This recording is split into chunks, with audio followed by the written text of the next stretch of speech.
It wasn't announced. There was no statement, no press briefing, no royal decree read aloud. But somewhere between routine updates and sealed palace archives, a single line vanished from the royal registry, and with it, a title that once defined a royal future. By the time anyone noticed, it was already gone. And Prince Harry would soon discover just how deliberate that silence had been. Before we go deeper into what this really means for the royal family, make sure to subscribe so you don't miss a single update. For generations, the Royal Registry has operated as more than just a formal record. It is the living blueprint of lineage, power, and legitimacy within the House of Windsor. Every title inscribed within it carries centuries of weight, quietly determining who belongs where in the intricate hierarchy of the monarchy. Names are not simply written, they are positioned, preserved, and, in rare cases, altered. And it is within those alterations that the most revealing stories often lie. Because in the monarchy, nothing of consequence is ever truly accidental.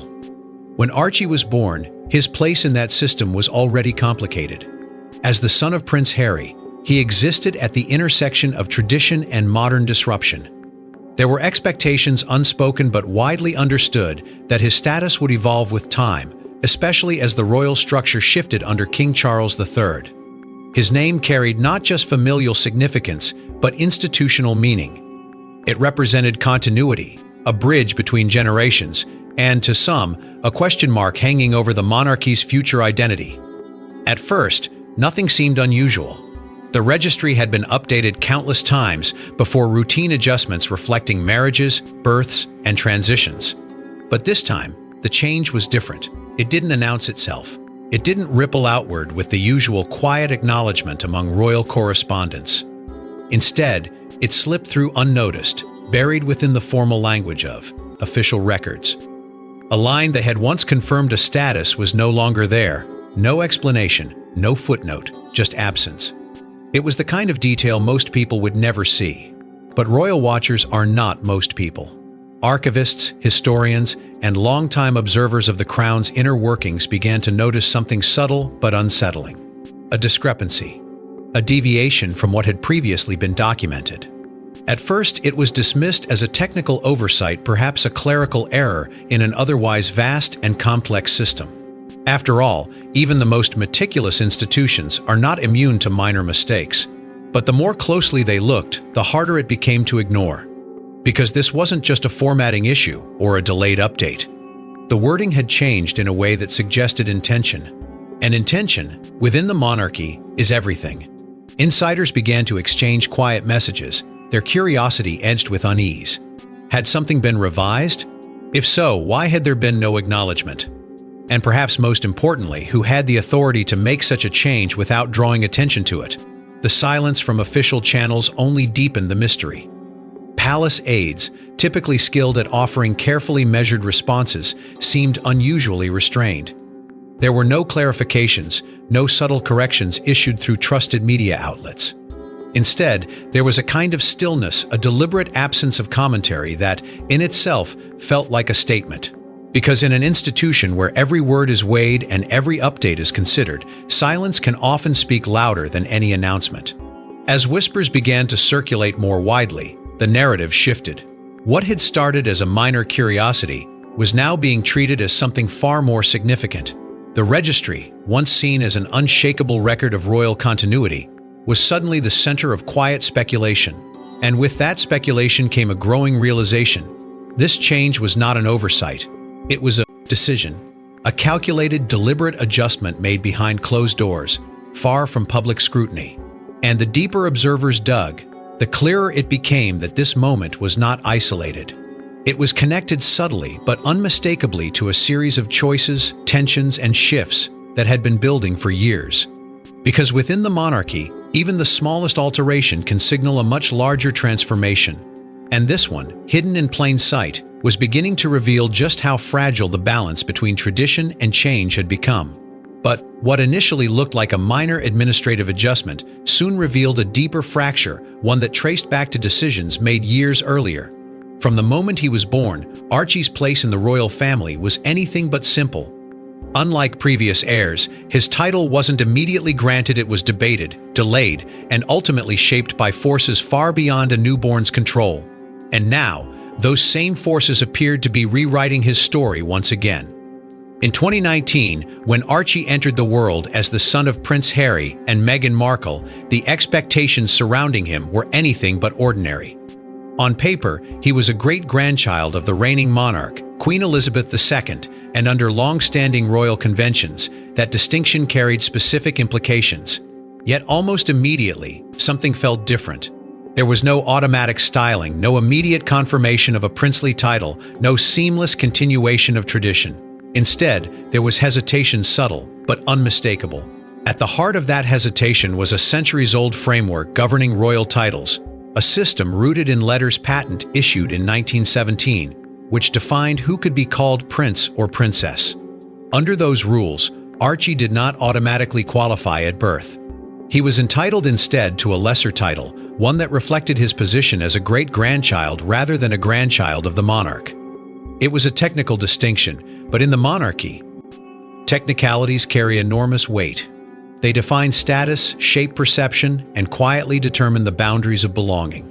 Yet this was never just about protocol. From the beginning, the narrative surrounding Archie was shaped as much by public perception as by royal tradition. Prince Harry and Meghan Markle approached their son's role with a different perspective, one that seemed to challenge the rigidity of the institution itself. There were suggestions, widely discussed at the time, that they preferred a more private upbringing for Archie, one less defined by titles and expectations. But alongside that narrative, there were also questions, quiet but persistent, about whether the absence of a title was entirely a choice. Media speculation intensified. Royal commentators debated whether tradition was being upheld or selectively applied. Some argued that the monarchy was simply following established rules, maintaining consistency with past generations. Others suggested that something deeper was at play, a recalibration of roles within a changing royal landscape. And through it all, the palace maintained its characteristic restraint, offering carefully worded statements that revealed little while appearing to explain everything. Then came the turning point. With the passing of Queen Elizabeth II and the accession of King Charles III, the entire structure shifted. Under the same rules that had once limited Archie's status, he now stood in a different position as a grandchild of the reigning monarch. Suddenly, the question of titles was no longer theoretical. It was immediate, pressing, and impossible to ignore. Expectations changed almost overnight. Where there had once been ambiguity, there was now anticipation. But even then, clarity did not come easily.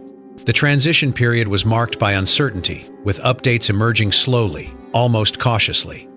Every move seemed measured, every decision weighed against both tradition and modern scrutiny.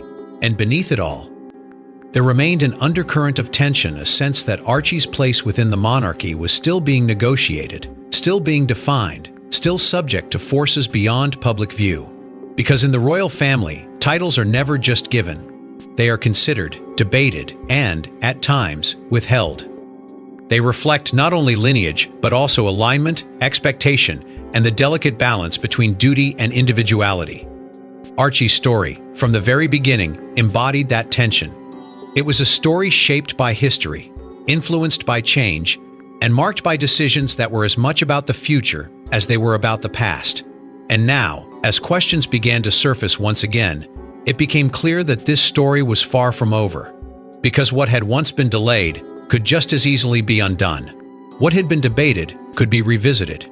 And what had been quietly granted could, just as quietly, be reconsidered. Yet while the world focused on titles granted, few were paying attention to what could just as easily be taken away. The discovery didn't come from a palace announcement, it came from a discrepancy, a missing line, a vanished reference. And when aides quietly confirmed the change behind closed doors, the reaction wasn't confusion, it was concern. Because this wasn't just a clerical update, it was a signal. At first, it surfaced in the margins, noticed not by officials, but by those who study the monarchy with almost forensic precision. Royal observers, archivists, and seasoned journalists began to flag something subtle yet deeply unsettling. The records didn't match what they once had. A detail that had previously been clear now appeared altered, as if it had been carefully rewritten rather than accidentally removed. And in an institution where every word is deliberate, even the smallest inconsistency can carry enormous implications, the questions started quietly. Had the registry been updated? Was this part of a routine revision, or had something more deliberate taken place? Behind the scenes, initial inquiries were met with vague responses, the kind that neither confirm nor deny but instead redirect attention elsewhere. Yet the more these observers pressed, the more the pattern began to emerge. This wasn't an isolated oversight. It was a coordinated adjustment, one that had been executed with precision and, more importantly, with discretion. Insiders began to speak, though always cautiously.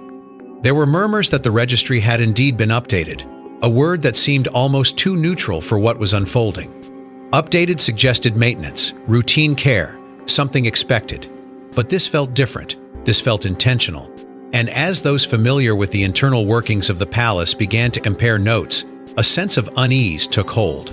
Because if a title or even a reference to one could be quietly altered without public acknowledgement, what did that say about the stability of the system itself? What made the situation even more unsettling was the response, or rather, the lack of one from palace aides. Typically, even the most sensitive matters are managed with a degree of controlled communication. Clarifications are issued. Narratives are shaped. But here, there was nothing. Requests for comment were met with polite deflection or complete silence. And that silence began to feel deliberate, as though acknowledging the change would only draw attention to something the palace preferred to keep in the shadows. Timing, too, became impossible to ignore. The adjustment didn't occur in isolation. It came at a moment when the monarchy itself was navigating a period of transition and tension, with shifting roles and evolving expectations under King Charles III. For some observers, the timing raised difficult questions. Why now? Why make such a change at a moment when scrutiny was already heightened? And why do it so quietly, without the usual markers of official confirmation? As whispers spread through media circles, the story began to gain traction. Not as a headline at first, but as a curiosity, a detail discussed in private conversations, hinted at in cautious reporting.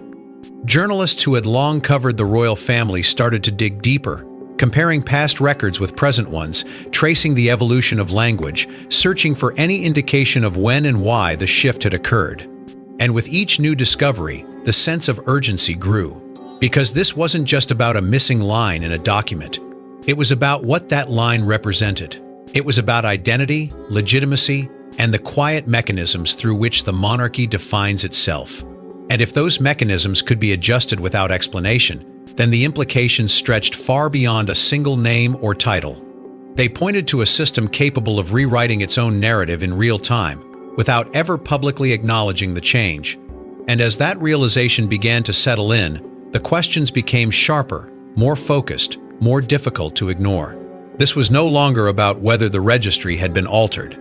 That much was becoming increasingly clear. The real question, the one echoing through both media circles and palace corridors, was far more unsettling. Because behind every decision in the monarchy lies authority, and authority, in this case, had acted without being seen. And as the realization set in, one question began to echo through royal corridors: who had the authority to make such a move? Inside the palace, decisions are rarely as simple as they appear.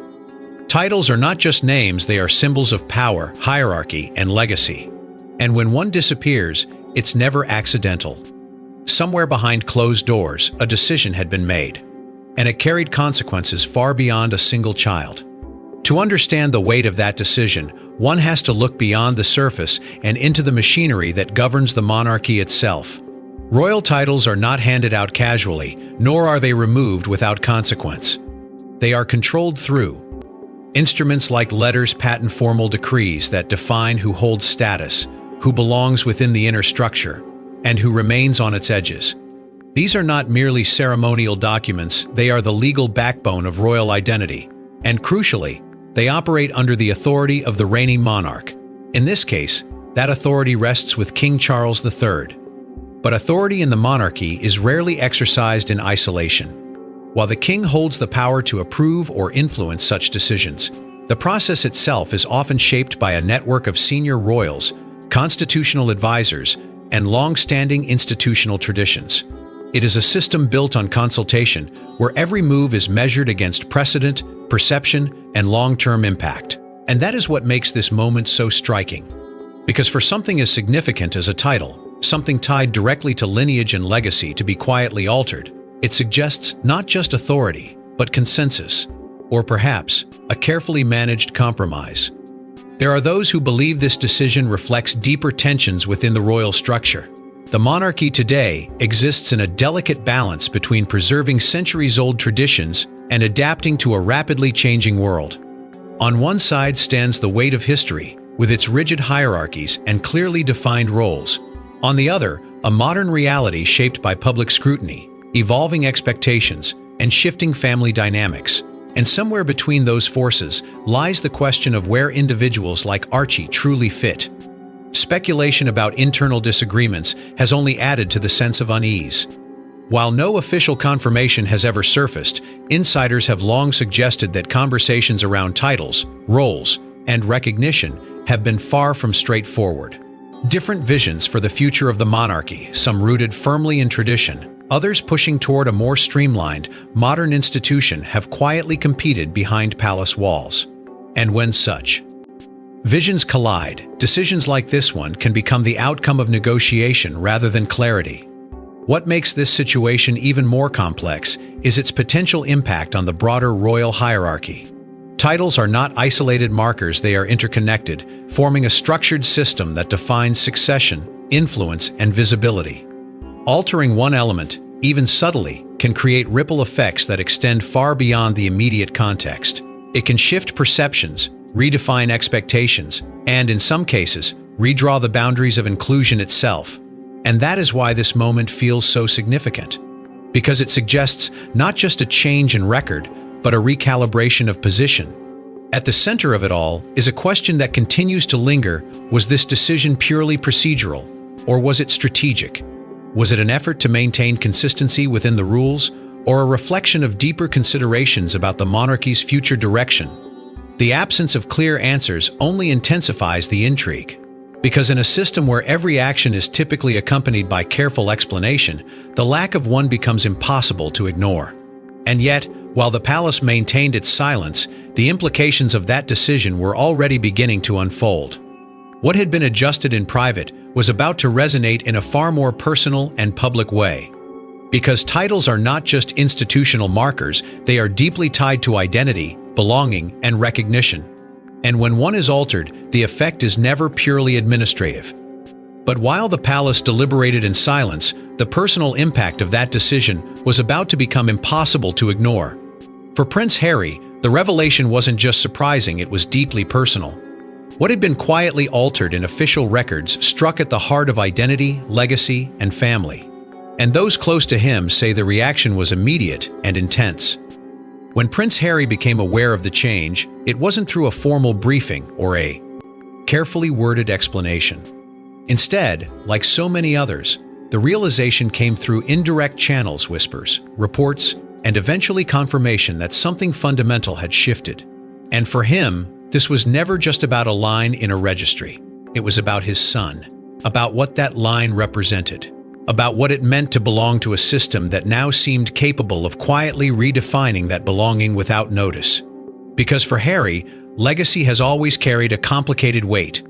He grew up within the structure of the monarchy, bound by its expectations yet often at odds with its constraints. And when Archie was born, there was a sense, spoken or not, that his son's future might be different. That perhaps he could exist both within and beyond the institution.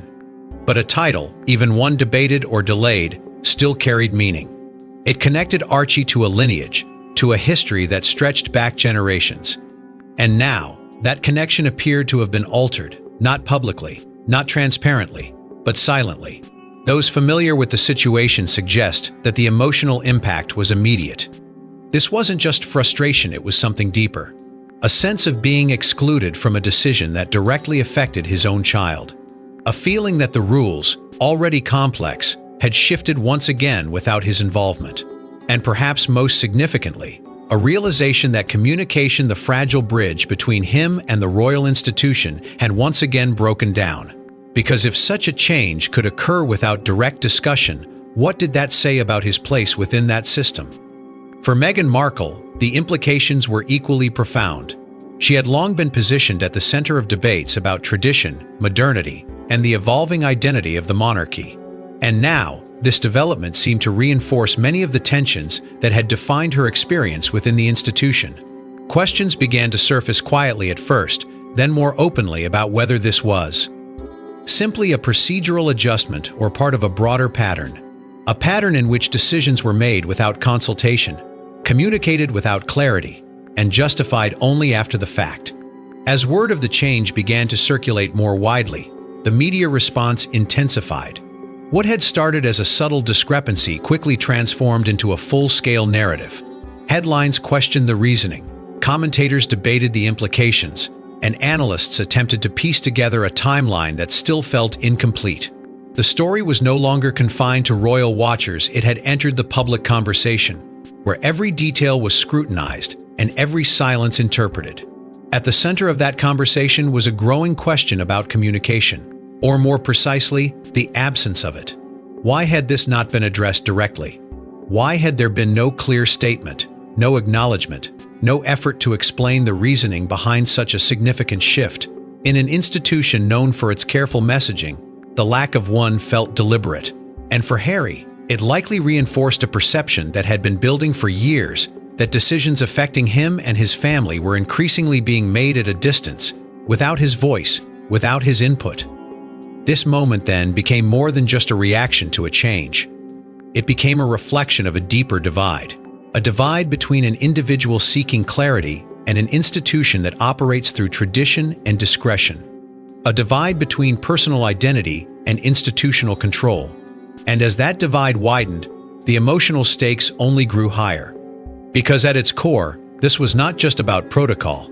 It was about family, about recognition, about the invisible lines that define who is included and who is not. And as the story began to spread, it became clear this wasn't just about one title, it was about the future of an entire branch of the royal family. Once the story broke, the silence shattered. Headlines erupted, debates ignited, and the question spread far beyond palace walls. How could something so significant happen without explanation? The public wanted answers, and they weren't willing to wait. What had started as a quiet discrepancy, noticed only by a handful of dedicated observers, suddenly transformed into a global conversation.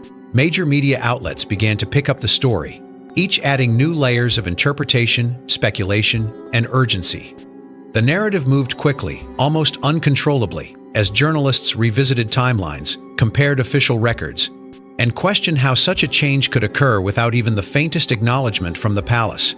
It wasn't just the alteration itself that drew attention, it was the secrecy surrounding it. That secrecy became the story. Across the United Kingdom, reactions were immediate and divided.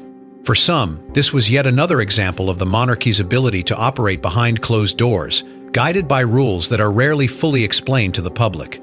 For others, it raised more personal concerns about fairness, transparency, and the treatment of individuals within the royal structure. Conversations that had once been confined to royal analysts now reached a much broader audience, drawing in voices from across political, cultural, and generational lines. And beyond the UK, the reaction was just as intense. International audiences, already deeply invested in the lives of Prince Harry and Meghan Markle, began to question what this development revealed about the monarchy's inner workings. Royal commentators quickly stepped forward, each offering their own interpretation of what had happened. Some suggested the change was purely procedural, a technical adjustment rooted in long-standing rules and evolving circumstances. Others argued that it signaled something more deliberate, a recalibration of roles. Within a monarchy that is increasingly conscious of its public image and internal dynamics, these differing perspectives only added to the complexity of the story, creating a landscape where certainty was elusive and every explanation seemed to raise new questions. Social media amplified everything. What might once have taken days or weeks to fully unfold now spread within hours, with theories, reactions, and debates multiplying at an overwhelming pace. Every detail was examined, every silence interpreted, every possibility explored. Hashtags emerged, discussions trended, and the story took on a life of its own. In this environment, nuance often gave way to intensity, and speculation blurred into assumption. Yet beneath all the noise, one thing remained clear: the public felt excluded from a decision that carried visible and emotional weight. Comparisons to past royal controversies soon followed. Observers began drawing parallels to earlier moments when communication had faltered, when decisions had been made quietly, only to surface later under intense scrutiny. Each comparison added another layer to the unfolding narrative, reinforcing a sense that this was not an isolated incident, but part of a broader pattern. A pattern where the monarchy, in its effort to preserve tradition and control its narrative, sometimes found itself at odds with a public that demanded clarity. And as the pressure mounted, attention turned back to the palace. The expectation was clear: a response, an explanation, some form of acknowledgement that could bring coherence to the situation. But that response did not come. Instead, the silence continued, now louder than ever against the backdrop of global attention. And that silence, once a subtle absence, had become a defining feature of the story itself. Because in the absence of answers, speculation thrives. And in the world of royalty, where every detail carries symbolic weight, unanswered questions rarely fade, they deepen. The more the palace held back, the more the narrative expanded beyond its control, shaped by voices both informed and speculative. And with each passing moment, the gap between what was known and what was understood seemed to grow wider. But even as the noise grew louder, the truth behind the decision remained carefully guarded. In the world of royalty, what is written and what is erased can shape history for generations. Archie's title wasn't just a formality. It was a link to a legacy centuries in the making. And now, that link had been quietly altered. Within the monarchy, titles are far more than ceremonial labels. They are markers of identity, carefully constructed symbols that define not only who a person is, but where they stand within a lineage that stretches back through time. Every title carries with it a story of inheritance, of duty, of belonging. And when that title is adjusted, even in the smallest way, it sends a message that echoes far beyond the present moment. Because in the royal family, history is not just lived, it is recorded, preserved, and passed down as an unbroken narrative. For Archie, that narrative was always going to be complex. Born into a moment of transition, shaped by both tradition and change, his place within the monarchy was never entirely fixed. Yet the presence of a title, or even the expectation of one, offered a form of continuity. It connected him to a system that, for all its rigidity, provided a sense of permanence. And now, with that connection quietly altered, the implications extend far into the future. Because history does not just remember what is said, it remembers what is written. And perhaps more importantly, it remembers what is no longer there. The symbolism of removal carries a weight that is often greater than the act of granting. To bestow a title is to recognize, to include, to affirm a place within the structure. But to alter or remove that recognition, especially without explanation, introduces a different kind of meaning. It raises questions about intention, about direction, about the forces shaping the monarchy's evolving identity. Was this a reflection of changing priorities? A response to shifting dynamics within the royal family? Or something more subtle, more strategic, unfolding behind the scenes? These questions linger because the monarchy operates on a delicate balance between public narrative and private decision-making. On one hand, it presents itself as a stable, enduring institution, guided by tradition and continuity. On the other, it adapts quietly, often invisibly, to the pressures of the modern world. And it is within that space, between what is seen and what is concealed, that moments like this take on their greatest significance. Because they reveal not just what the monarchy is, but what it is becoming. There is also a deeper tension at play between institutional priorities and personal narratives. For the monarchy, decisions are often made with the long-term preservation of the institution in mind. Legacy, stability, and public perception take precedence over individual considerations. But for those directly affected, the impact is far more immediate and personal. A title is not just a position, it is part of identity, part of how one is understood within the broader story of the royal family. And when that identity is quietly adjusted, the effect is not easily contained. Over time, the details recorded in official documents become the foundation of historical memory. Future generations will look back not at the debates, the speculation, or the unanswered questions, but at the final record itself. And in that record, the absence of a title or the alteration of one will stand as a fact, stripped of context, detached from the complexities that surrounded it. That is the enduring power of the written word within the monarchy. It does not just reflect history, it defines it. And so this moment becomes more than a passing controversy. It becomes part of a larger narrative about how the monarchy navigates change, how it balances tradition with adaptation, and how it chooses to record its own story. Because every adjustment, no matter how small, contributes to the legacy that will ultimately be remembered. And in this case, that legacy now carries a question mark, one that may never be fully resolved. And perhaps the most unsettling part wasn't the decision itself, but how easily it was hidden. Even now, key questions remain unanswered. Who made the call? Why was it done so quietly? And could it happen again? In a system built on tradition and transparency, the silence surrounding this decision speaks louder than any official statement ever could. What makes this moment so unsettling is not just the change itself, but the absence of clarity that followed. The palace, known for its careful control of narrative and precision in communication, has offered no direct explanation, no detailed account, no confirmation that addresses the growing list of questions. And in that silence, something far more powerful has taken shape: a vacuum where speculation thrives and certainty disappears. Because when an institution built on centuries of protocol chooses not to speak, every unanswered question begins to feel intentional. Experts and longtime royal observers continue to analyze every detail, searching for meaning in what has not been said. Some suggest this was a procedural adjustment, quietly executed within the boundaries of established authority. Others believe it reflects a deeper shift, a recalibration of how the monarchy defines inclusion, status, and legacy in a modern world. But without official clarification, these interpretations remain just that, interpretations, and the truth, whatever it may be, remains carefully out of reach.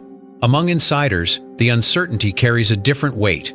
There is an understanding, unspoken but deeply felt, that decisions like this are rarely isolated. They are part of a broader framework, one that balances tradition with adaptation, control with perception.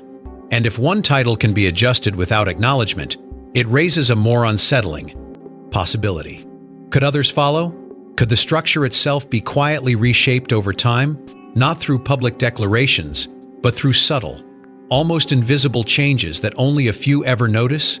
This is where the story extends beyond Archie, beyond Prince Harry, and even beyond the immediate dynamics of the royal family. It becomes a question about the monarchy itself, about how it manages power, how it preserves its authority, and how it navigates the tension between transparency and control. Because while the institution presents an image of continuity, moments like this reveal a different reality, one where decisions are made in silence, where outcomes appear without explanation, and where the narrative is shaped as much by what is withheld as by what is revealed. For the public, this creates a sense of distance, a feeling that the mechanisms of the monarchy, once thought to be clearly defined, are in fact far more complex and far less accessible than they appear. Trust, in such a system, is not just built on tradition, it is built on understanding. And when understanding is replaced by uncertainty, even the most enduring institutions can begin to feel unpredictable. Not unstable, but elusive, difficult to fully grasp. And yet, perhaps this has always been part of the monarchy's power. The ability to operate within layers, public and private, visible and concealed. To adapt without announcing, to decide without explaining, to shape its own story in ways that are only fully understood by those within its inner circle. It is a system that has survived centuries not by revealing everything, but by revealing only what it chooses. Still, this moment leaves behind a lingering tension, a sense that something important has shifted, even if its full meaning is not yet clear. Because once a question like this is raised, once the possibility of quiet change becomes visible, it cannot easily be forgotten. It lingers, shaping how future decisions are perceived, how silence is interpreted, and how trust is measured. And so the story does not end with answers, but with uncertainty. With a recognition that within the monarchy, the most significant changes are often the ones that leave no immediate trace, the ones that unfold quietly, almost imperceptibly, until suddenly they are impossible to ignore. Because in the end, The most powerful changes are not the ones announced to the world, but the ones made quietly, where almost no one is meant to look. Thanks for watching. Please don't forget to like and subscribe, and we will see you in the next one.